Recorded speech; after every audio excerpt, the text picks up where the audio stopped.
Shoutout nga pala sa ating mga new subscribers. Kay Romulo Luha, from Pladue, Cainta, Rizal. Alfredo Quero, kina Mamu Emmy at Dada from E. Aldana, Las Piñas. Linda Cruz from Taytay, Rizal. At kay Joy Conejos from Mandaluyong. Hello sa inyong lahat. Thank you sa pag-subscribe. Ang haba ng train, oh.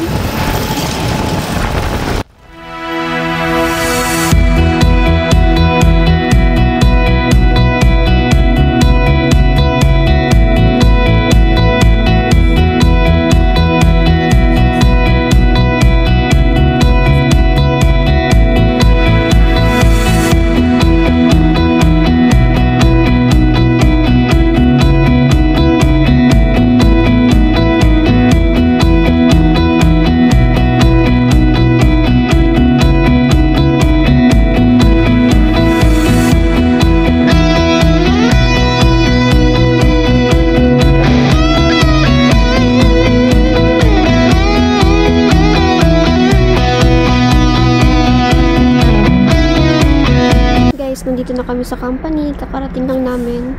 And si husband kukunin niya yung folder. The bike.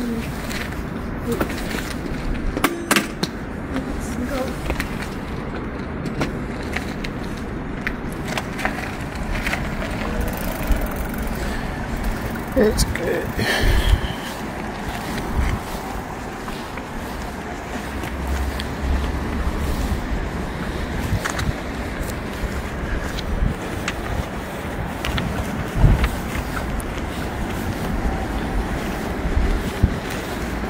That's okay.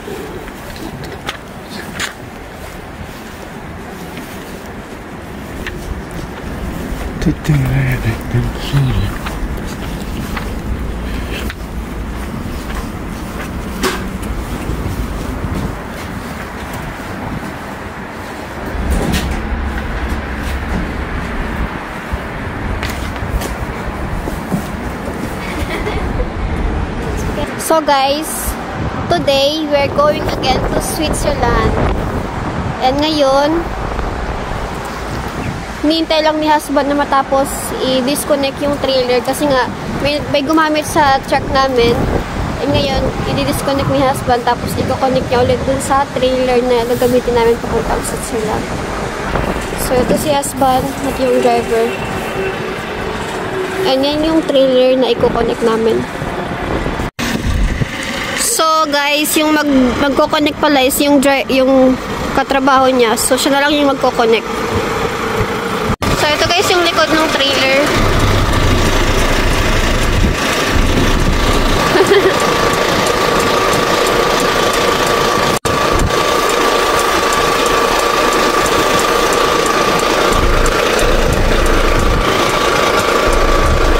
So ilalagay niya yung mga wire.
Bomba na, bomba na.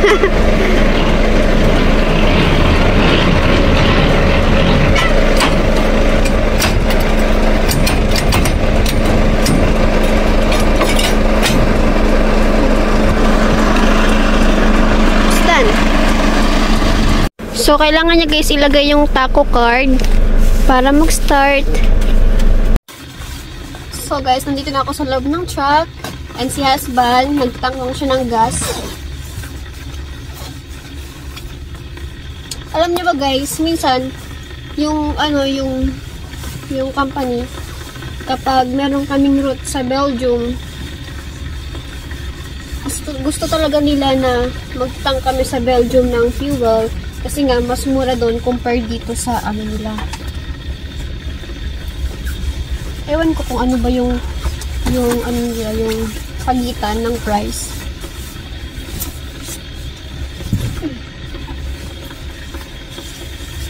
Alam niyo ba guys, ano pa lang, autumn pa lang, pero ano na, parang winter na talaga dito.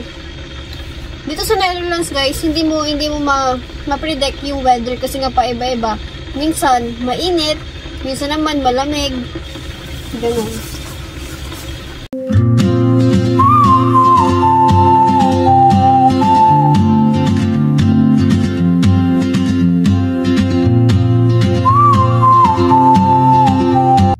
So guys, yung i-deliver namin sa Switzerland is plants pa din. Same dun sa deliver namin before. So ngayon, niload na ni husband yung mga plants na dadalhin sa Switzerland. Yeah. And yung mga papers, ready na din yung mga papers. Alam niyo ba guys, yung challenging lang sa pag-deliver sa Switzerland kasi kailangan mo ng many papers like itong CMR. So, except sa CMR, kailangan mo din mag-provide ng custom clearance para sa custom later. Pagdating namin ng Switzerland, kailangan namin ipa-check yung papers. Yun. So, pagdating namin ng Switzerland, so di ba mag-cross kami border from Germany to Switzerland. So, mag-stop kami doon, checking ng papers. And then after that, mag-drive kami ulit dun sa custom office para ipa-check ulit yung papers bago kami makaproceed dun sa delivery address. So, tingnan nyo guys, yung mga plants. Madaming natumba. I think dahil sa lakas ng hangin, So, ang laki ng taniman nilang plants. Doon pa sa unahan.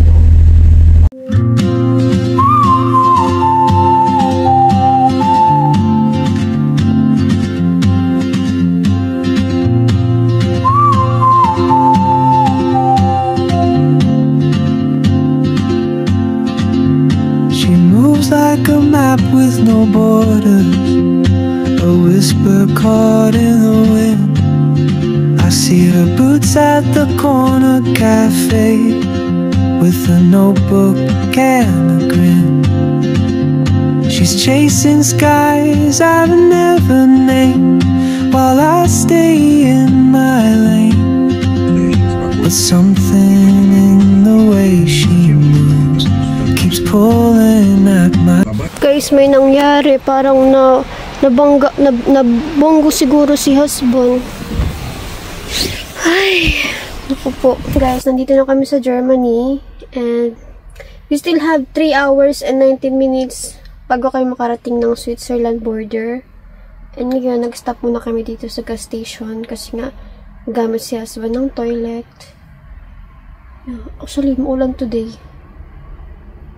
So, yung oras ngayon guys, it's already 10:30 ng gabi. And makarating kami sa Switzerland border is mga 11:47. So, almost 12 midnights. Alam niyo ba guys, kanina nag-stop din kami para sa break. And then, madilim yung madilim yung parking lot. And, ayun, di ba natapos na yung aming tawag nito? Break. And then, so magko-continue na kayo mag-driving. Tapos sinabihan ako na ba na i-check sa likod kung meron bang trucks or sasakyan sa likod. Tapos tinignan ko sa bintana, pero wala namang nakapark. Tapos, sinak din ni husband, wala din nakapark. Hindi kami lumabas. Tinignan lang namin sa bintana. Yun yung mali namin. Dapat talaga lumabas kami para i-check. So, ayun. Umatras si husband. So, ayun guys. Na bangga niya. Tapos, ayun. Lumabas kami kanina. And sinak namin yung truck sa likod. Mabuti na lang. Walang damage. We're so lucky guys. Kinabahan ako dun. Kasi nga, hindi maganda magkakaproblema kami. Kasi nga, meron pa kaming biyahe papuntang Switzerland. Yeah, thanks God. Hindi nasira yung harapan ng truck sa likod. Tapos, after nun, umalis na kami.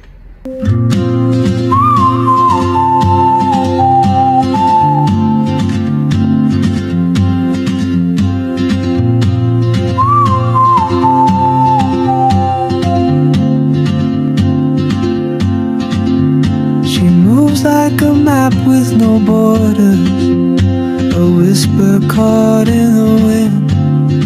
I see her boots at the corner cafe, with a notebook and a grin. She's chasing skies I've never named, while I stay in my lane. But something in the way she moves keeps pulling at my chain. Oh, traveler, you carry the sun in your stride, leaving behind what I hold inside. If I don't ask your name today, I may never get the chance to walk beside your one. Dumating na nga kami dito sa border between Germany and Switzerland. 12 minutes pala kami guys dumating. Ang kaso, sarado na yung gate, kaya hindi kayo makakatawid ng border. So, kailangan namin dito magstay until morning. Actually, bawal magpark dito sa harapan. Kaso, wala kaming choice. At ayun nga guys, nagka-problema kami sa tako ni husband. Kasi nga, 5 AM pa lang, may kumatok na sa pinto namin. At pinapaalis na kami. Kailangan na namin tumawid ng border. Kahit hindi pa tapos yung break namin, napilitan kaming mag-drive. Kaya nagka-problema kami sa tako. After namin makalagpas ng border, at bumalik kami sa pagtulog kasi nga hindi pa kami allowed mag-drive that time. Good morning! So ngayon, papasok kami doon sa transit custom para ipacheck yung papers. Nandito na kami ngayon sa Switzerland. So ito guys yung office. Schneider office. Schneider. So after kami, I think sa 3rd floor or 2nd floor. Tapos na kami sa transit clearance. Pupusin na kami sa delivery address. So guys, nandito na pala kami sa delivery address. So by the way guys, yung address na diniliberan namin today is same address sa diniliberan namin before. So same lang kasi nga yung diniliver namin is plants galing ng Germany. And tingnan nyo guys yung view. So guys, tingnan nyo yung mountain. Very foggy.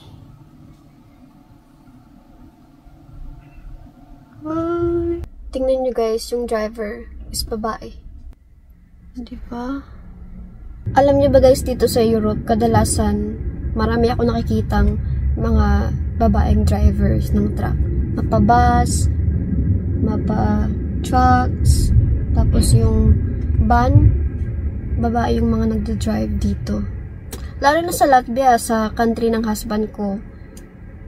Kasi doon yung transportation is madami. Like, tram, train, bus.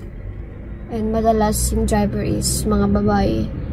And guess what? Yung age nila is mga nasa 50 plus. Pero ang lalakas pa din nilang mag-drive. Dati nung pagbisita ko sa Latvia for the first time, na-shock ako kasi nga babae yung driver. Kasi diba sa Pilipinas, wala tayong makikitang driver na babae. Maybe meron, pero konti lang. And lalong-lalo na yung age, 50 plus. Sa Pilipinas, hindi natatanggap diba? So dito, walang age limit. As long as kaya mong mag-drive, kaya mong mag-work, nakapagtrabaho ka.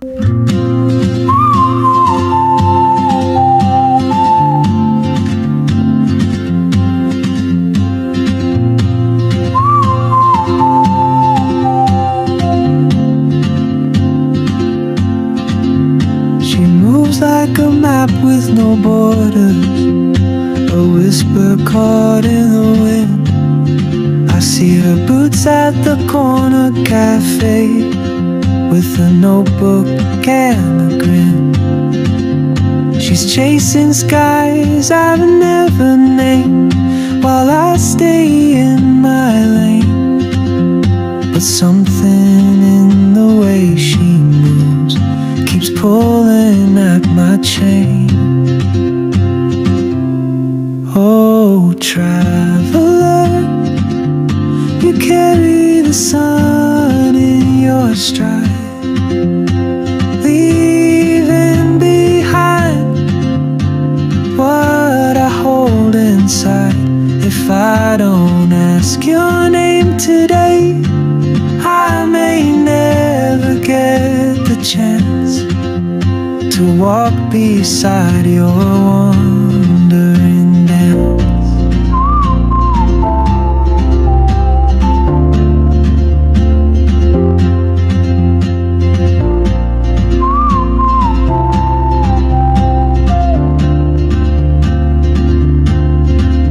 She hums a tune I've never heard, in languages I can't speak. She writes down cities on her wrist, and dreams she'll never keep. I sip my coffee, miss my cue, still anchored by my fear. But time rolls on like open roads, and soon she won't be here. Oh, traveler, you carry the sun in your stride, leaving behind what I hold inside. If I don't ask your name today, I may never get the chance to walk beside your wandering dance. Maybe next year in Madrid, or on some quiet mountain ridge, I'll see you turn and I'll be brave. But what if courage comes too late? Oh, traveler, the world is your open gate, and I just stood afraid of fate. If I don't take that step today, you'll vanish with the train, and I'll never see your smile again.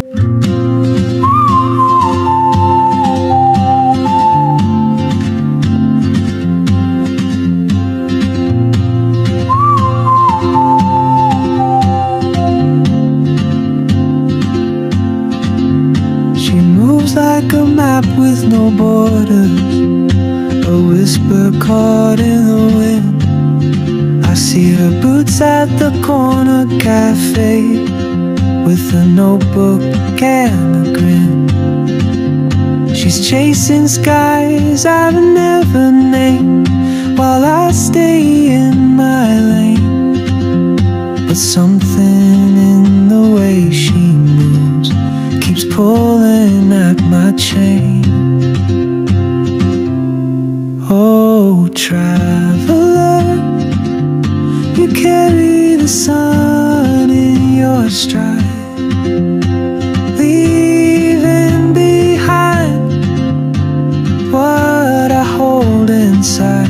if I don't ask your name today, I may never get the chance to walk beside your wandering dance.